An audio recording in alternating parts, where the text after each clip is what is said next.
This is a Rogue Media Network podcast. Central Texas Life with Ann Harder presents Central Texas Events. Hello, everybody. Welcome to Central Texas Events. And I tell you what, Waco Cultural Arts is going to keep you busy. There's lots of things happening. Doreen Ravenscroft, you are just amazing because of all you have done for so many years for the cultural arts scene in Waco. But starting tomorrow, we've got pumpkins and we've got all kinds of things all the way through next weekend. We do. Mm-hmm. So tell me, first of all, what's happening. Okay, first of all, what's happening on Saturday? We're doing Pumpkinfest. It's at the Wilbert Austin Park on Hood Street in East Waco. Mm-hmm. So we've done that in conjunction with Neighbor Works. We'll be there from 11 a.m. to 2. We have pumpkins, hot dogs, face painting, and costume people. And we hope lots of little people will show up in costumes too. I bet they will. Will you be doing some carving? No, we are actually painting the pumpkins, but it's not going to be the usual messy paint. We've got tempera paint sticks, which we think we're going to be much more fun and easier to carry home. You know, because they're always wet when it's time to carry them home. Yeah. And so the tempera sticks, I practiced with them, and I think it's going to work. They're gonna dry easily enough. Yeah. Well, of course, it's a great time of year. So much fun stuff happening right around Halloween. But on the first weekend of November, this is the big thing. That's the biggie thing. The Cultural Arts Fest. Yes. And it's in 2 different locations, correct? Well, Waco Cultural Arts Fest is in Indian Spring Park, but it's also in the Convention Center. Yeah. So we start November 3rd, and the main stage will open at 4 o'clock, and it will end up with our headliner, Cam KT, who is a rap artist. So it features a lot of rap musicians on the Friday evening. But also in the convention center, we will have WordFest. So we have an open mic that's beginning 7 to 9. Obviously, family-friendly contact, please. Good. But we're encouraging young poets and people who have written books to come and just read at an open mic. Mm-hmm. And not a poetry slam necessarily. No, it's not a poetry slam. Right. We've done those, and so it's just an open mic for reading poetry. Yeah, just to share your work. Yes. That's the whole point of Waco Cultural Arts. That is for people to really flourish. Yes. When it comes to everything from the visual arts, as you say, to the written word. Yes. To music, I mean, you name it. Yeah, we're actually absolutely excited because one young lady is 17. I actually met her at CRRC meeting and said, you need to submit because she read a poem at one of CRRC's event, and her mom stopped me a couple of weeks ago and said she got accepted in the anthology. And that is really great. We have published an anthology which only the anthologists attend a reception on the Saturday evening. And then it's an open event afterwards for the poetry reading of the anthology. So that gets published on Amazon. And we have entries from all over the world for that. I'll bet you do. Yeah, which is amazing. Yeah. Mm-hmm. Well, the history of the Cultural Arts Fest is amazing. Thank you. What all you have done in 19 years, raised nearly $700,000. Yes. Through that. Almost 200,000 guests. Yes. It's a very popular event, too. But the permanent art sculptures that have been raised thanks to you guys. $4.3 million for public art permanent sculptures. Of course, the Chisholm Trail.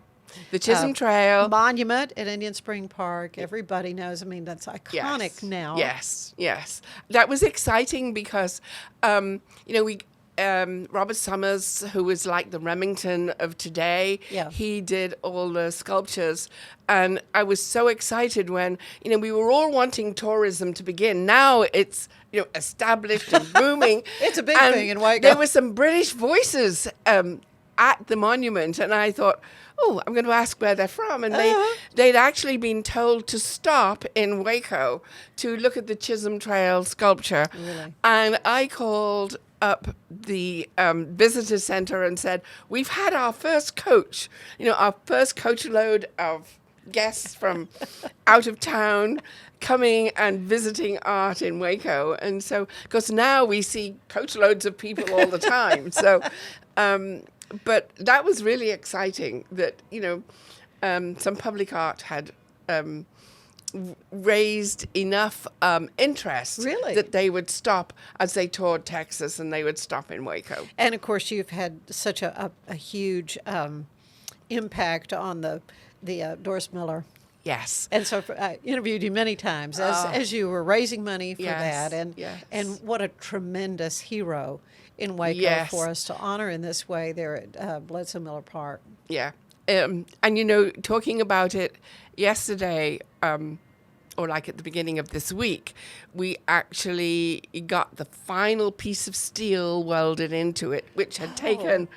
Oh, I didn't know it wasn't quite complete. It got delayed because Oh. of COVID, and there was Right, one and really high supplies and piece so that forth. had to go in, and it was a little complicated. And then finally, we got all the donor steel plates installed, which was really exciting. I was so excited. I was eating donuts too much. It's like I was so nervous. Were they going to fit? Would it work? And so, I mean, to see all those names and all the people Right.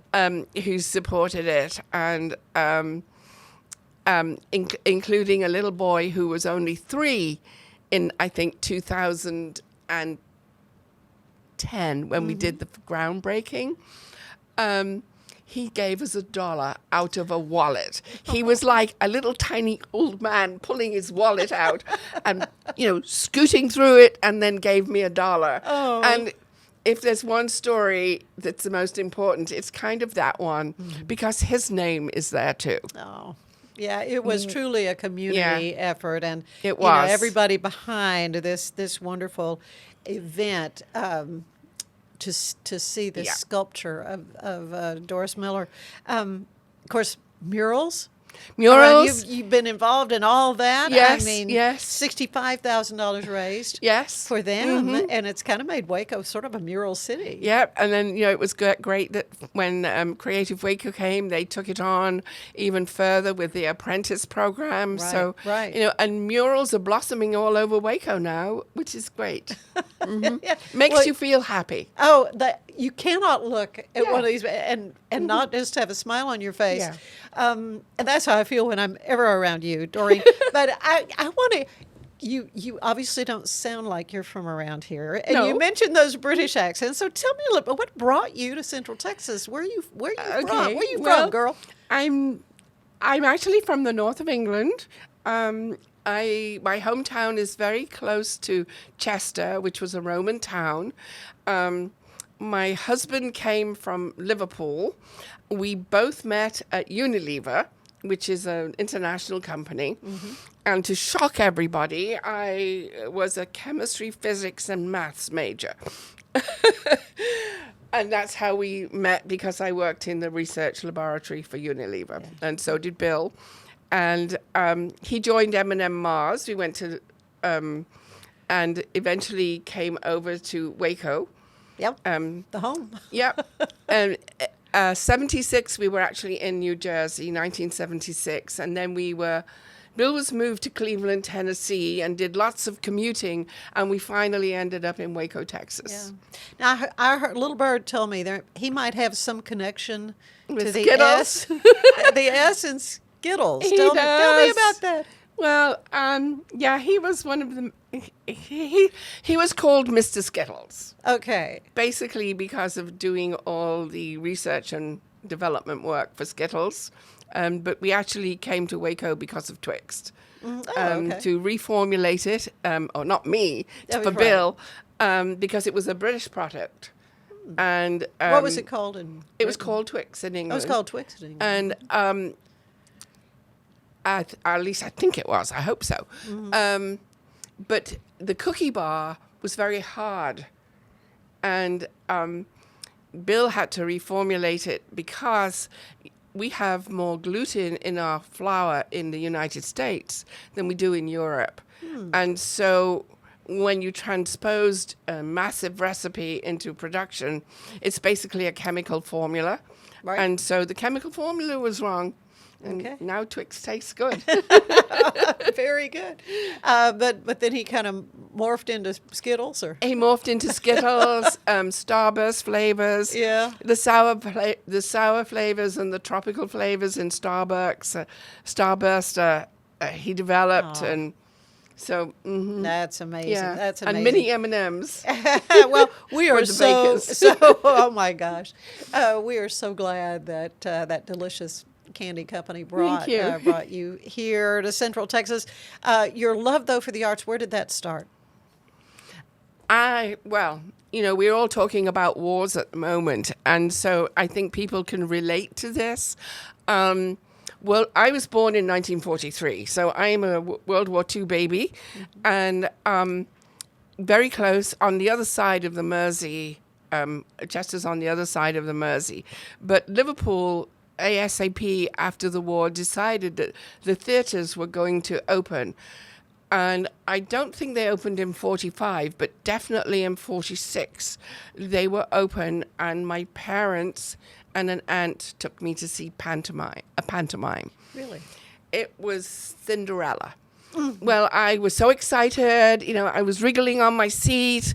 There was like a fire curtain, and then that went up, and then there was this gorgeous red, velvet curtain with lots of tassels on it, Oh, sure. And then that goes up, that kind of pulls up.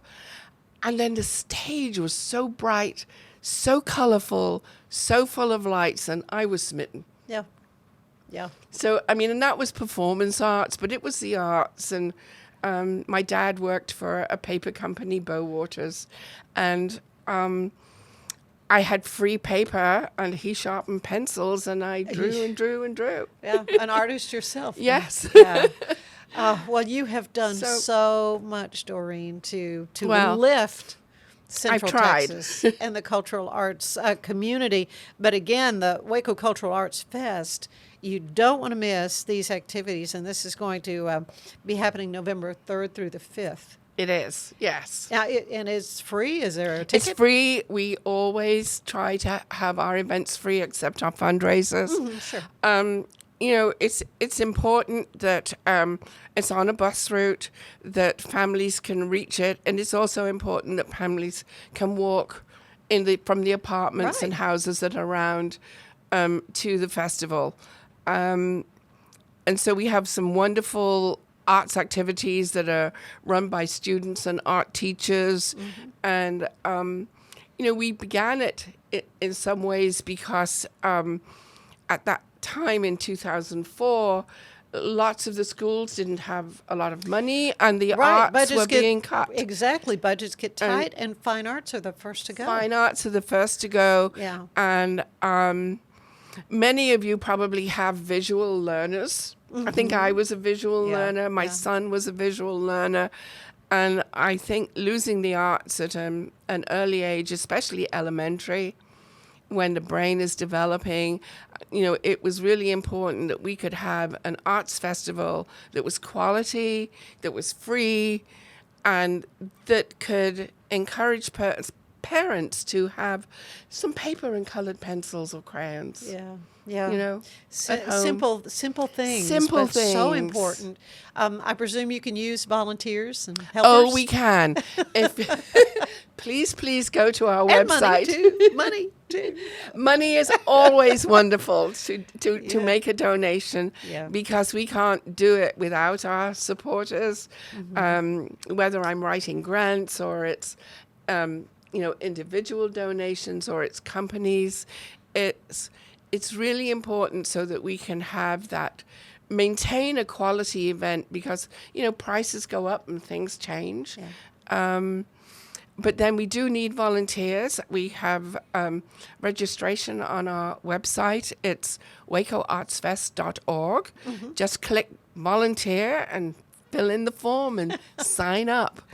Take part. Take your family. I mean, Yes. this is just a wonderful, wonderful reason to connect with the community. Yes. But also work on your brain when it comes Yes, to yes. these wonderful art activities and the Yeah, music and everything. it It's just is. going to be fabulous. And we still have easel art.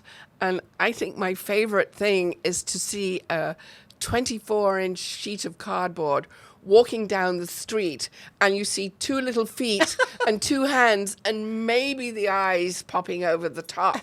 But what's being shown is the artwork. Yeah. And to see that pride in a little one.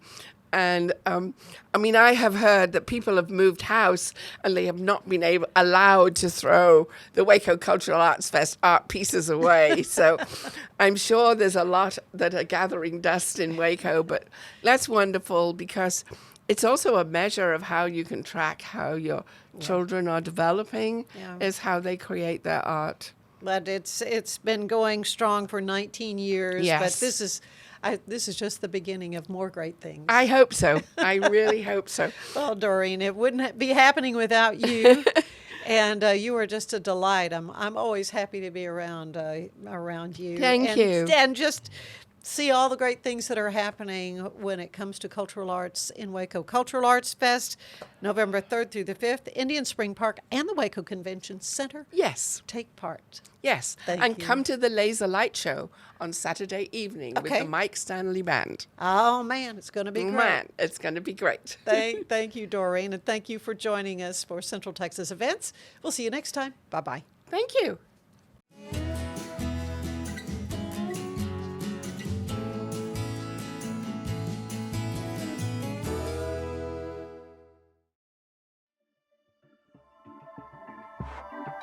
This has been a Rogue Media Network production.